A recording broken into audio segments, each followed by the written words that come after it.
ஸ்ரீராமச்சந்திர பரபிரம்மணே நமஹ. அறம் பொருள் இன்பம்ன்ற மூணையும் அலசி ஆராயிர அறிவுடைய விபீஷ்ணன் சொல்கிறார். அரசனின் நன்மைக்காக பேசுகிறேன். ராமன் கிட்ட சீதை ஒப்புவிக்கப்படட்டும்.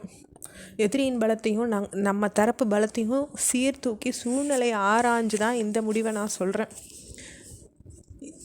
இந்த சீதை ராமன் கிட்ட ஒப்புவிக்கப்படட்டும்னு திருப்பியும் சொல்கிறார் விபீஷ்ணன்.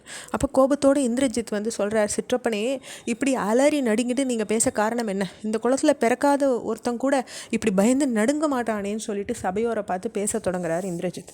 நம்ம குளத்துலையே தைரியமும் துணிவும் பராக்கிரமமும் வீரமும் வலிமையும் அற்றவன் இந்த விபீஷ்ணன் மட்டும்தான்னு சொல்லிடுறார் இந்திரஜித். மேலும் சொல்கிறார், இந்த 2 அரசகுமாரர்களை நம்ம அரக்கர் கூட்டத்தில் உள்ள மிக பலவீனமாக கூட கொண்டுடுவாளே. அப்படி இருக்க இந்த கோழை நம்ம பயமுறுத்துறது எதுக்கு நம்ம பார்த்துட்டு இருக்கணும்? தேவர்களின் அரசனும் மூவுலகத்தையும் பாதுகாக்கிறவனுமான இந்திரனை இழுத்து தரையில் தள்ளினவன் நான்றதை மறந்துட வேண்டாம். அந்த நேரத்தில் தேவர் கூட்டம் பயந்து நடுங்கி 4 திசைகளையும் செதறி ஓடித்து. இந்திரனின் புகழ்பெற்ற ஐராவதம்ன்ற சிறப்பு வைத்த யானை என்னால் பூமியில் தள்ளப்பட்டது. இப்படி தேவர்களையே நடுங்க செஞ்ச என்னால் இந்த 2 மானிடர்களை தாக்க முடியாதா, அடக்க முடியாதா அப்படின்னு தன்னுடைய பெருமையை இந்திரஜித் பேச ஆரம்பிக்கிறார். அப்போது தற்பெருமை பேசின இந்திரஜித்தை மறுத்து விபீஷ்ணன் மீண்டும் பேசுகிறார். அறிவு முதிர்ச்சி அடையாத சிறுவனே, எது நன்மை பயக்கக்கூடியது எது தீமையை விளைவிக்கக்கூடியதுன்னு புரியாததுனால தான் ராவணனுடைய அழிவுக்கூடிய பாதையை சுட்டி காட்டி நீ பேசின்னு இருக்க.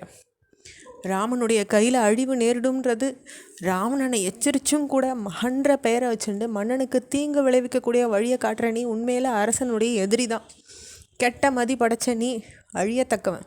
இந்த ஆலோசனை மண்டபத்தில் உன்னை அனுமதித்த அரசனும் மரணம் அடையத்தக்கவன் தான்.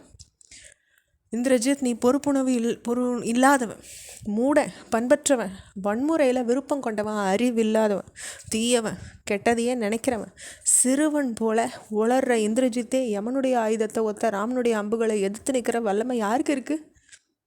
மீண்டும் சொல்கிறேன், ராமன்கிட்ட சீதையை ஒப்படைச்சு ரத்னங்கள், உயர்ந்த ஆபரணங்கள், வைரங்கள் எல்லாத்தையும் அவளுக்கு அழித்து மரியாதையோடு அவளை அனுப்பி வைங்க.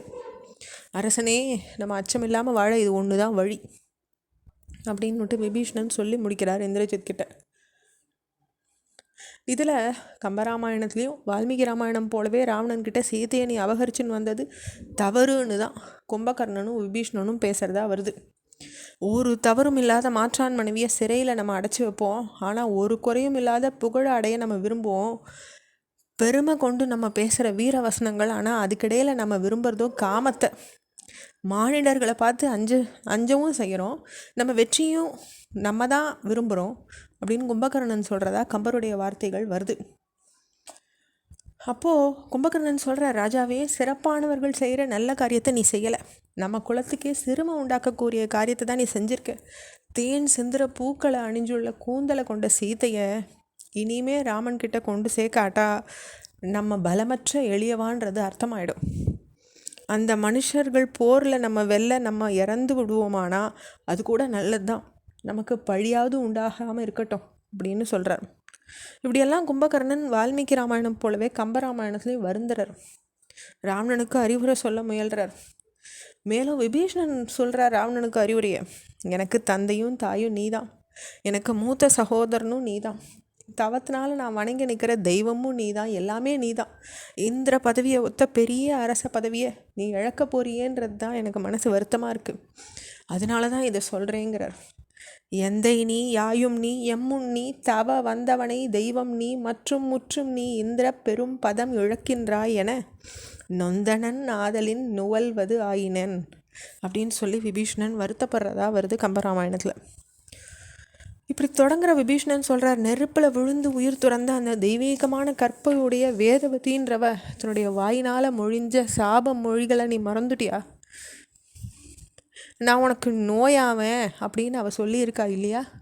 அவதான சீதை, முன்ன பார்க்கடல்ல அமுதத்தோடு தோன்றிய லக்ஷ்மி அவள் தானேன்னு சொல்கிறார். தீயடை குளித்த அத்தெய்வ கற்பினால் வாயிடை மொழிந்த சொல் மறுக்க வல்லமோ?